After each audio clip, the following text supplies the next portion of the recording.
Good evening. My name is Anthony Caro, and I'm a proud product of public schools. Growing up in Los Angeles, I lived the achievement gap. I remember having to wake up at 4:30 in the morning so that way my father could take me to elementary and middle schools in a very affluent area so that way I could receive a better education. In contrast, I went to a Title I high school, and that's where I saw the real difference that money can make in education.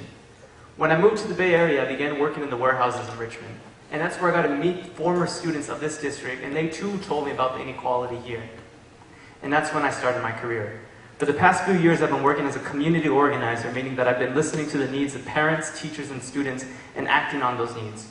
We sit down together and we come up with real policy solutions that can have real effects to solve a lot of our issues. And that's why I'm running for the board, because I believe that the board can make fundamental decisions that will trickle down and really affect things in the classroom. So fast forward, I also started my own nonprofit organization last year. So it's called Citizens Power Network, and I've been working with high school students, teaching them voter education, civic engagement, and skills that they can use so that way they don't have to be frustrated with the system. We're giving them skills on ways that they too can achieve and solve things through policy. And that's why I'm here. The reason why I'm running for school board is because I think that there's a lot of fundamental issues that could be solved, such as giving teachers more support in the classroom so that way they can get the job done, such as giving students more resources so that way they're ready to graduate our high schools. It's a shame right now that some of our high schools, only a third of our graduates actually qualify to go to a UC or CSU, and that's because our requirements aren't the same. So you can get a high school degree here and still not be prepared for the next step in life.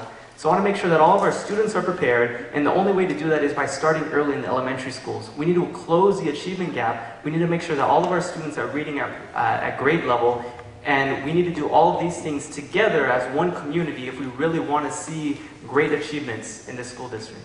Thank you. Testing. I feel there's two ways to answer this question, and the surface level answer is no. I would vote rocket ship down because I don't think that this is the type of school that should be in our school district. But to get even deeper than that, to put the politics aside, to put economics aside, and let's talk about kids and parents for a second. To me, when I see a charter school petition, it means that we failed at some point. It means that at some point, enough parents felt that we weren't doing a good job for them. So I do work in charter schools and in district schools, and I've talked to students and I've talked to parents of both. And I'm listening to what went wrong. So what I want to do as a school board member is ensure that our traditional public schools are performing at such a high level that we don't need charter schools, because charter schools are posing an economic harm to our school district. But the only way to do that is by really sitting down and talking to parents and students and saying, what isn't working for you here, and what can we do to make sure that you stay here so that our money doesn't have to go outside to a charter school. And that's something that I haven't really been heard up here. Thank you. So I've done my own research into my own suggestions around school and climate safety. But the question is about how to engage youth. And that's what I do professionally. That's my career. With my organization that I'm the director of, we meaningfully engage youth into these conversations. And the way to start is just by asking them. So what we do is, the students will come up with an issue, and then we'll help them do the research to come up with the context, and they come up with their own solutions. So for example, one student said, prostitution is an issue on 23rd Street. And they did research and they came up with solutions. These are 10th and 11th graders coming up with solutions to prostitution. And that's a very big, adult issue right there. Same thing with our school facilities. They came up with solutions on how we could rebuild some of our schools. And the same thing should be done for positive school climate. All we have to do is just sit down with students, say, what do you think the issue is? Help them do research on solutions, and then ask them, what do you think we could be doing?